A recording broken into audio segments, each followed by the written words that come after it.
Қариясын сыйламаған елдің жастары диуана болады. Жақсы адам қартайса, ақ сақалды абызға айланады. Жаман адам қартайса, піспей қалған қауызға айланады.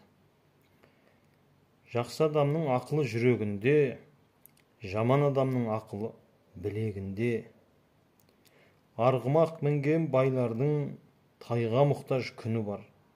Май шайнаған билердің нанға мұқтаж күні бар. Елден безген залымның елге мұқтаж күні бар дейді. Жақсы адамға мал бітсе, ағайынның жоғына қарасады. Жаман адамға мал бітсе, көрінгенмен итше таласады. Жұмсақ ағаш құртқа жем, жұмсақ адам жұртқа жем. Мәңгілік өлмейтіндей еңбек ет, күнде өлетіндей құлшылық жаса, дейді ата.